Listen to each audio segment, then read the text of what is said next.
I was in sophomore year when my boyfriend and I got together. Anyone could tell he was out of my league.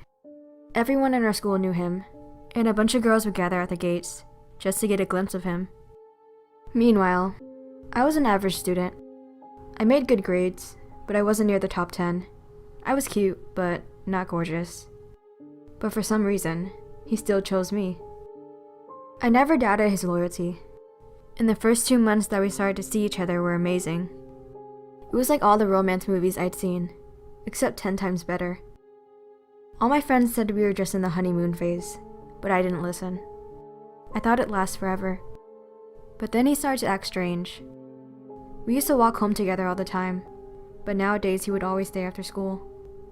He used to always tell me about his day and what he did, but now he never told me anything. His phone's password used to be my birthday, but I realized he changed it whenever I tried opening it. No one would tell me anything when I asked, and it started to drive me crazy.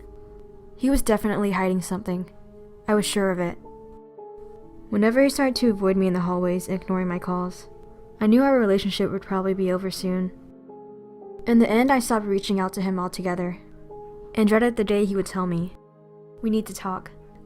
One day, I stayed after school for a student council meeting.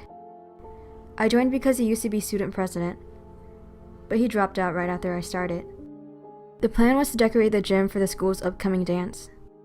Another girl and I stayed longer than the rest of the members, since we didn't have anything else going on for the rest of the evening. The girl's name was Harmony.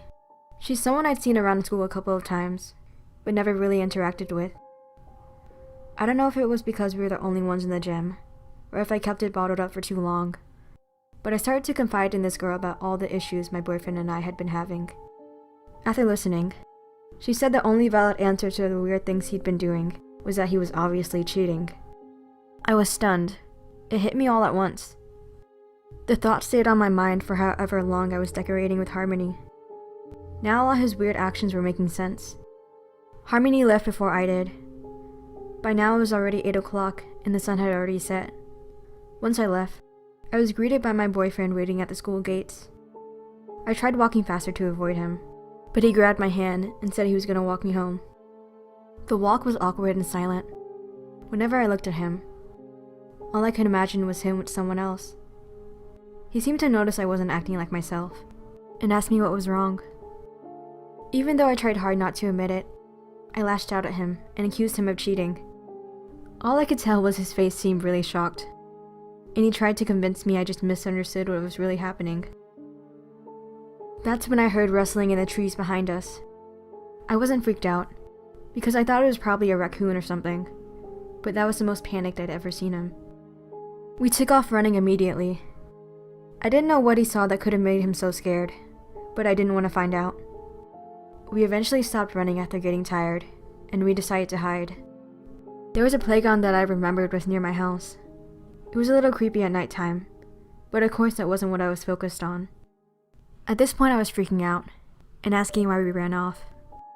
So he finally decided to come clean, and admitted why he'd been acting so strange.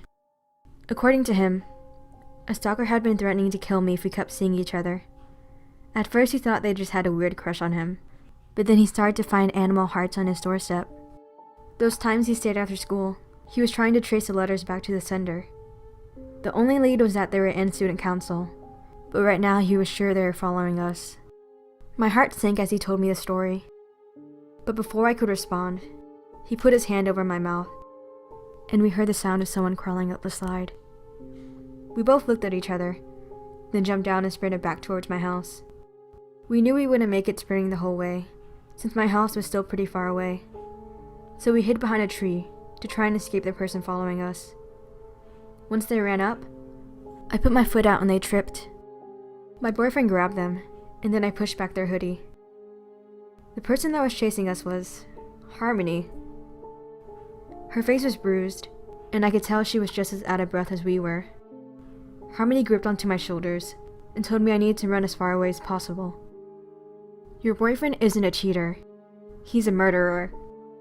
I looked back at my boyfriend's expressionless face.